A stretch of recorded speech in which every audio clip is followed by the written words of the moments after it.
Hello my dear friends, I hope you all are doing so well. So in today's video we are going to see introduction to web development. So without wasting much time, let's get into our video. So web development is a process of creating website of course. उसमें भी दो part होते हैं, front end development और back and development. So front end में क्या होता है, वेबसाइट का वो पार्ट जो हम देख सकते हैं. उसमें उसमें लॉगिन कर सकते हैं, उसमें हम कोई बटन क्लिक करते हैं तो कुछ एक्शन होता है, वो सब हम लोग देख सकते हैं क्योंकि वो फ्रंट एंड है. हम फॉर एग्जांपल मैंने कोई भी यूआरएल कोई भी ब्राउज़र में लिखा, कोई भी वेबसाइट का नाम फॉर एग्जांपल मैंने गूगल पे सर्च किया, तो हमारा ब्राउज़र क्या करेगा, उस वेबसाइट उस यूआरएल को उस सर्वर पे सेंड करेगा, रिक्वेस्ट सेंड करेगा उस सर्वर को. Then server in response will send the HTML CSS and JS file to the browser. फिर हमारा ब्राउजर वो फाइल सारी लोड करेगा and this is how we are getting to see the our website. So एक search के पीछे इतनी process होती है. सो वेब डेवलपमेंट में बेसिकली थ्री लैंग्वेजेस होती है, HTML CSS and JavaScript. HTML हम बेसिक स्ट्रक्चर बनाने के लिए यूज़ करते हैं, CSS हम खूबसूरती के लिए यूज़ करते हैं, एंड जावास्क्रिप्ट हम इंटरेक्टिविटी के लिए यूज़ करते हैं. Will see this all afterwards. So now what is backend. Backend is something that we are not able to see. वो हम देख नहीं पाते कि वेबसाइट के पीछे क्या प्रोसेस हो रहा है, we are not able to see.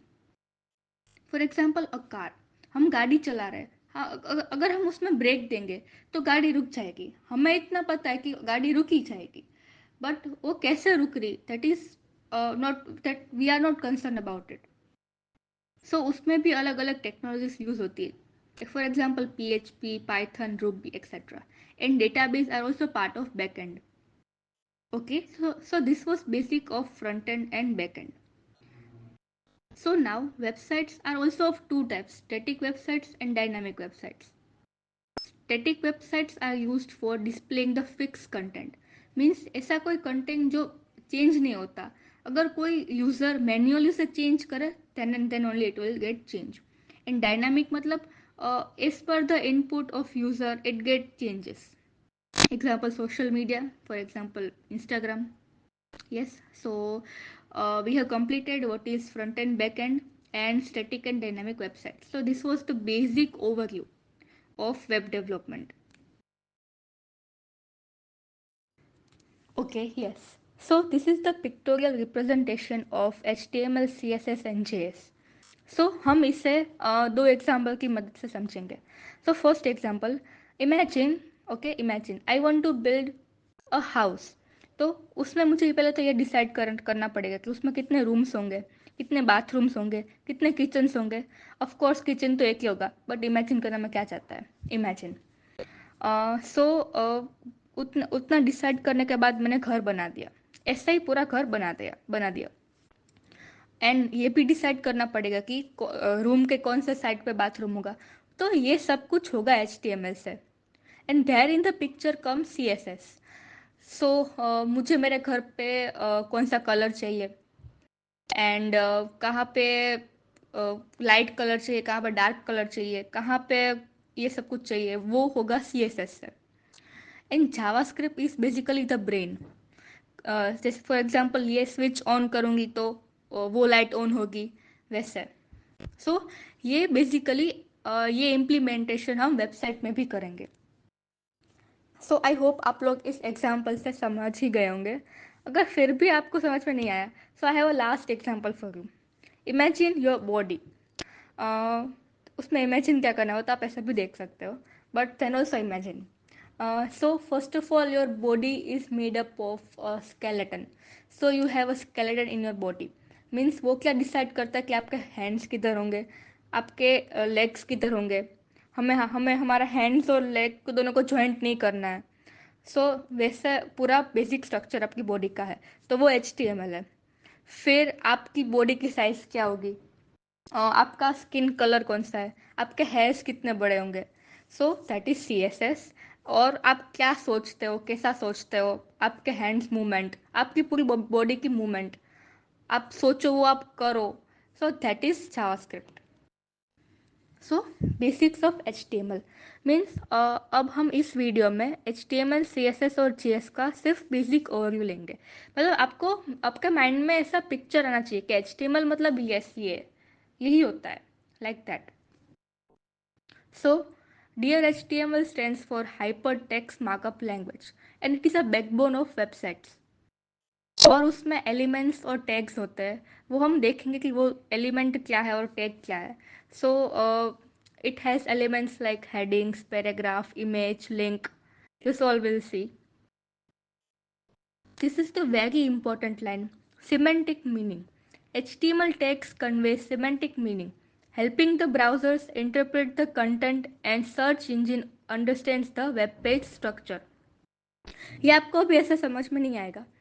For example हमने हमारे वेबसाइट में HTML का एक टैग आता है H1 टैग, उसमें लिखा कोई भी हेलो वर्ल्ड, सिर्फ ये लिखा, तो ये लिखने से पता चलता है कि हमारी वेबसाइट उसमें कंटेंट क्या है हमारी वेबसाइट में। So it will help the search engines to show our website. like if anyone types like I want a business website, so अगर हमारी वेबसाइट में बिजनेस वेबसाइट के रिलेटेड कुछ कंटेंट है तो वो तो ब्राउज़र हमारी वेबसाइट को शो करेगा, and this is SEO। Will see it in further videos। And an HTML basic page consists of title, heading, paragraph and link to another web page। of course एक website में अलग अलग web pages होंगे। Okay, so here we'll see the structure of web pages with HTML। So HTML में सबसे पहले head section होता है, then body। of course अगर हम कुछ वेबसाइट बना रहे हैं तो कुछ तो कहीं पे लिखेंगे हम, तो वो किधर लिखेंगे वो हम हेड और बॉडी में डिफाइन करेंगे। okay, and it will have content organization and SEO। SEO stands for search engine optimization। so मैंने अभी समझा है कि सर्च इंजिन्स को ईजी होगा हमारी वेबसाइट को शो करने में, that is nothing but SEO। A good website should have very good SEO। और अच्छा SEO बनाने के लिए हमें कुछ टैग्स यूज़ करने पड़ते हैं, then that all will see in the next video. Okay, so CSS. CSS stands for nothing but cascading style sheets that controls the visual presentation of web pages like fonts, color, sizes, layouts, etc. And उसमें selectors होते हैं और properties होती है and उसके सब rules होते हैं that all will see in the CSS series. and styling web pages with CSS। so typography, layout and positioning, मतलब कहाँ पे क्या होगा, उसके पोजीशन कितना होगा, फिर colour, background, responsive design, this is very important. हमारी वेबसाइट पानी की तरह होनी चाहिए, कोई भी कंटेनर में डाला उसका शेप ले लेती है, पानी उसका शेप ले लेता है। सो हमारी वेबसाइट भी ऐसी होनी चाहिए। कोई भी डिवाइस में देखो, कितने भी पिक्सल का डिवाइस हो उसमें वो परफेक्ट दिखनी चाहिए। So this was just the basic overview of CSS कि CSS होता क्या है, उसमें क्या क्या होता है। Don't no need to worry, will all see it everything in our CSS series. So what is JavaScript? हमने देखा कि जावास्क्रिप्ट मतलब brain of our website. So उसमें क्या होता है, इंटरेक्टिविटी होती है और डायनामिक नेचर, मतलब रन टाइम हम क्या कर सकते हैं वैसा कुछ। वो एक JavaScript is just like a programming language. It has variables, data types, operators, control flow statements, loop, if else, everything will see here. So I guess आप सबको इफ एल्स का यूज़, वाइल, फॉर का use पता होगा, and if you don't know, no need to worry about it, will see it from basic. Like if we'll use if or else statement, then I will explain what is that, and after that we'll implement that in our code. So interactivity with JavaScript, so this is basically a part of JS। for example event handling, so event handling में क्या होता है, if I explain that if I have website और उस पर एक button है submit करके, so if I click it तो हमारा जो फॉर्म है वो सबमिट हो जाता है। so that is nothing but JavaScript and if I hover on the button, मतलब मैं सिर्फ उस पर कर्सर ले जाती हूँ, तो फिर उससे क्या होगा? अगर आपने एक दो वेबसाइट्स में ऐसा देखा होगा तो आपको पता होगा कि कोई भी बटन पे अगर आप कर्सर ले जाते हो तो उसका छोटा सा डिस्क्रिप्शन आता है. So that is also JavaScript. Okay. Then we'll further see DOM manipulation, that is document object model. So how to connect HTML and JavaScript. So उसके लिए हम HTML में एक ID देंगे, उस ID से हम JavaScript में कुछ एक्शन परफॉर्म करेंगे. Okay. So HAX will see this also further in further videos. No need to worry about it. Okay, so we are done. And I want to add one more thing.